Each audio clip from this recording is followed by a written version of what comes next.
سب سے پہلے سر فرمائیے گا کہ ہم دیکھ رہے ہیں کہ 8 فروری کے یوم سیاہ کے بعد اب بہت ساری تنظیمی جو چینجز ہیں وہ پاکستان تحریک انصاف کرتی ہوئی نظر آ رہی ہے۔ ایک تو یہ کہ اس کی وجہ کیا ہے، اور دوسرا سر کیا آپ دوبارہ سے اسٹرکچرل چینجز کرنے کا مطلب کیا ہے؟ پارٹی کو اب اثر نو واپس کھڑا کرنا چاہ رہی ہے پی ٹی آئی، یہ ان کی وجوہات کیا ہیں جو بیسک اسٹرکچر میں چینجز آ رہی ہیں؟ دیکھیں، یہ تو جنید اکبر صاحب کو جواب دے سکتے ہیں، وہ صوبے کے صدر ہیں، وہ زیادہ چیزیں مناسب سمجھتے ہیں۔ خان صاحب نے ان کو ایک ذمہ داری دی ہے۔ میں تو یہی کہوں گا کہ خان ایک کپتان ہے، وہ بیٹنگ آرڈر اور بولنگ آرڈر جب جیسے چاہتا ہے ویسے چینج کرتا ہے، ہمارا قائد ہے۔ جیسے خان صاحب کہہ دیتے ہیں اس میں تو پھر منوان ویسے ہی ہونا ہے، اس میں تو کوئی تبدیلی نہیں ہو سکتی۔ تو جس وقت کوئی بھی کسی بھی آرگنائزیشن میں، اور بی پولیٹیکل اور نان پولیٹیکل، جس وقت ایک نئی لیڈرشپ آتی ہے تو they want they own people, وہ اپنے ٹیم کے ساتھ کام کرنا چاہتے ہیں to give good results. If somebody wants to do it, so be it۔ Party تو ہیز نو ایشو، مگر پارٹی ری آرگنائز آپ اس کو نہیں کہہ سکتے۔ 9 مئی سے لے کے 8 فروری سے لے کے آج تک جو بندے خان کے حکم کے اوپر روز نکلتے ہیں، مارے کھاتے ہیں، روپوش ہوئے ہیں، اپنی ذمہ داریاں نبھا رہے ہیں، وہ کیا، وہ تو مجاہد ہیں، کھڑے ہیں۔ تو پارٹی میں چیزیں آگے پیچھے ہوتی رہتی ہیں، اور وہ کوئی چمبے کی بات نہیں ہے۔ ہم لوگ کوئی سرکاری ملازم نہیں ہے کہ جس نے 20ویں 21ویں اسکیل پہ آ گیا تو یہیں سے ریٹائر ہو کے جانا ہے۔ ہم نے ذمہ داریاں ہوتی ہیں، کپتان سمجھتا ہے کہ آج یہ ذمہ داری آپ دوسری کر لیں، یہ کوئی اور کر سکتا ہے، تو why not? It's his party, یہ خان صاحب کی پارٹی ہے۔ he has all the authority to do the way he wants۔ سگا کہ اب ایک اور ڈیولپمنٹ تھی اپوزیشن کے الائنس کے حوالے سے، اوبویسلی پاکستان تحریک انصاف اس میں بھی بڑا پرو ایکٹیو کام کر رہی ہے۔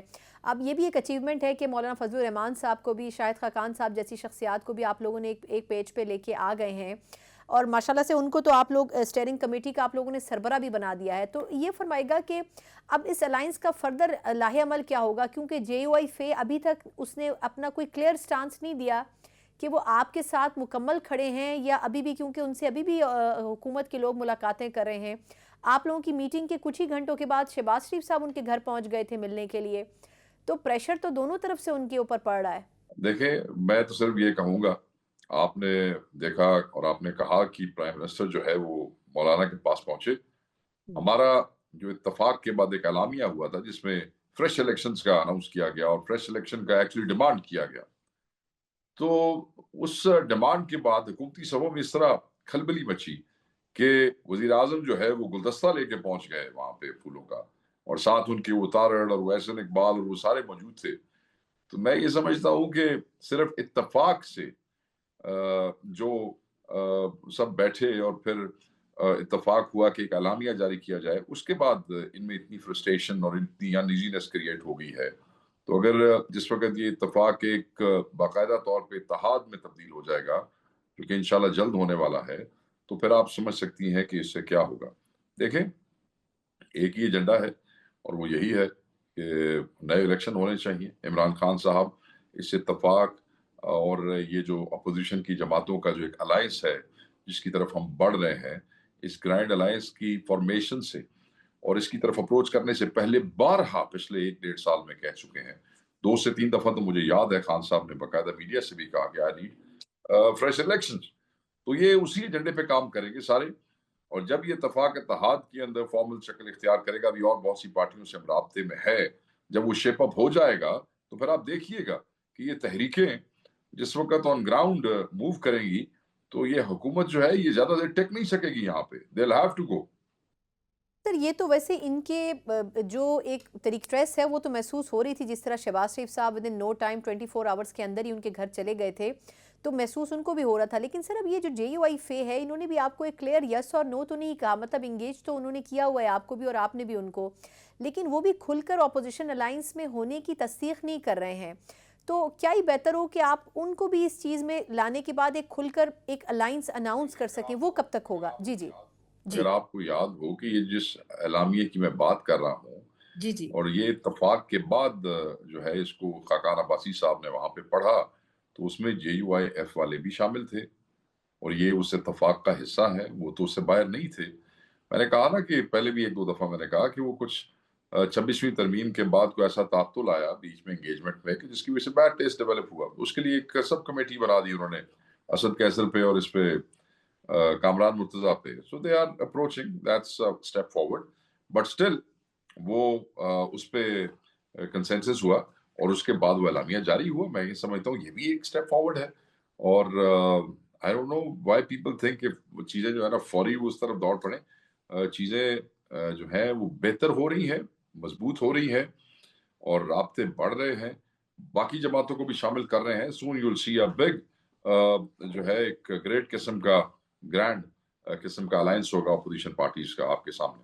میں یہی جاننا چاہ رہی ہوں سر کہ یہ جو الائنس ہوگا اس کو بیسکلی جب شاہد خاقان عباسی صاحب کو جو بنایا گیا ہے اسٹیئرنگ کمیٹی کا ہیڈ, ان کا اصل ایجنڈا کیا ہوگا؟ وہ پارٹیز کے ساتھ کنیکٹ کریں گے, مشاورت کریں گے, آئندہ کا کوئی لاہ عمل دیں گے, اس کو آگے تحریک کو کس طرح لے کے چلیں گے؟ میں اگر یہ تھوڑی سی actually it will include everything. رابطہ بھی ہوگا, اس میں کنسنسس ڈیولپ کرنے کی کوشش کی جائے گی, اور پارٹیاں جو بھی اس دائرے سے باہر ہیں ان کو اس دائرے میں لانے کی کوشش کی جائے گی. پھر اس قسم کے بہت سے اور چیزیں جو ہے جن پہ اتفاق پیدا کرنا, خصوصاً لوگوں کو فریش الیکشن کے حوالے سے جماعتوں کو جو ہے وہ قائل کیا جائے گا.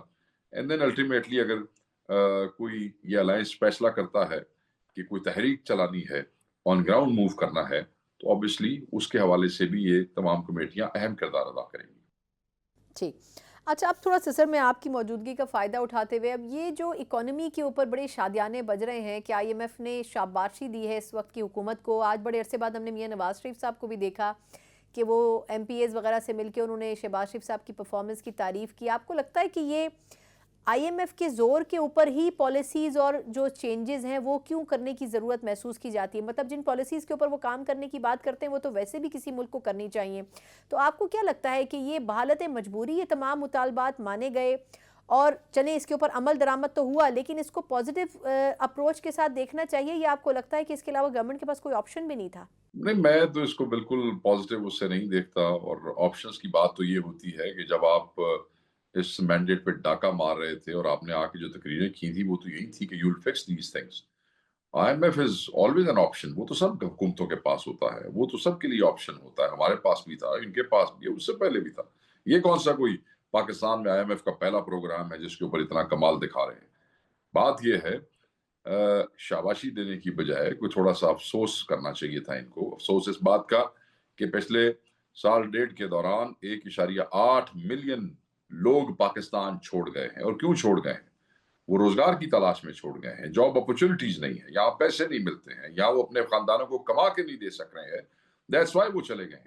اور آپ حالت دیکھیں, اور یہ کون لوگ تھے؟ پڑھے لکھے لوگ تھے, ڈگری ہولڈرز تھے, اسکل لیبر تھی یہ ہماری. جو 1.8 ملین, میں اس دن سروے پڑھ رہا تھا کہ دنیا کے کسی بھی ملک میں اس سے زیادہ مائگریشن نہیں ہوئی ان پچھلے 1-2 سالوں میں جتنی پاکستان سے جو ہے اسکل لیبر کی ہوئی ہے. تو یہ کوئی یہ برین ڈرین جو ہوا ہے, جو لیبر گئی ہے, یہ کوئی شاباش کا مقام ہے؟ یہ افسوس کا مقام ہے. آپ یہ دیکھیں کہ کشتیوں پہ لوگ اپنی جان کی پرواہ کیے بغیر روزگار کی تلاش میں اپنے بچوں, اپنے خاندانوں کے لائیولی ہوڈ کے حوالے سے وہ رسک لے رہے ہیں. پاکستان کا ایسا ملک تھا کہ جہاں لوگ کشتیوں کے اندر بیٹھ کے یورپ جانے کی کوشش کریں گے, اور پتہ بھی ہے کہ ہر چوتھی کشتی ڈوب جاتی ہے, وہ پھر بھی رسک لینے کو تیار ہے. کیوں؟ وہ بڑے امیر لوگ ہیں جو جا رہے ہیں. وہ کون لوگ ہیں جن کو جابز نہیں مل رہی ہیں, جن کا روزگار نہیں ہے, اس کے اوپر توجہ نہیں کرتے ہیں. یہ فلانے اسمگلر کو پکڑو جی, پکڑنا چاہیے, کام ہے حکومت کا, بٹ اس کی آپ روٹ کاسٹ تو دیکھیں. روٹ کاسٹ کیا ہے؟ اکانومی ٹھیک نہیں ہے. یہ جو مرضی فگرز دکھائے الٹے سیدھے قسم کے, میں تو اس بات کو بائی نہیں کرتا ہوں. میں یہ سمجھتا ہوں کہ جو ملک کی حالات سامنے نظر آ رہے ہیں وہ یہ بتاتے ہیں. آپ نے کسان کا جنازہ نکال دیا ہے اسی آئی ایم ایف کے کہنے پہ. وہ آپ نے جو ٹیکسز لگائے ہیں, پنجاب نے, اس نے, سندھ نے, جو ہوا ہے کسان کے ساتھ. اور پھر آگے آپ دیکھ لیں کہ سپورٹ پرائس کے حوالے سے کیا ہو رہا ہے. پھر آپ بجلی کے قیمتیں آپ دیکھ لیں, بجلی کے بل آپ دیکھ لیں. بس ٹھیک ہے, وہ انڈیکیٹرز تو پھر حکومتوں نے لکھنے ہی ہوتے ہیں, وہ لکھ دیتے ہیں, وہ دیں ایک دوسرے کو. میں دیکھوں چودھری آنکھیں دے تو, میں کو ملک آنکھیں, ایک دوسرے کی تعریفیں کرتے رہیں, اور ٹھیک ہے اسی طرح تعریفوں میں اور خراج تحسین میں ٹائم گزار دیں. غریب دے بچے مردے رہن گے تو توڑیاں پہنچا رہے. صحیح obviously why بات ہے. would you care؟ آپ نے کون سے ووٹ لیے ہوئے ہیں؟ آپ نے تو مینڈیٹ پہ ڈاکہ مار کے آپ بیٹھے ہیں. so they don't care about public and عوام. اچھا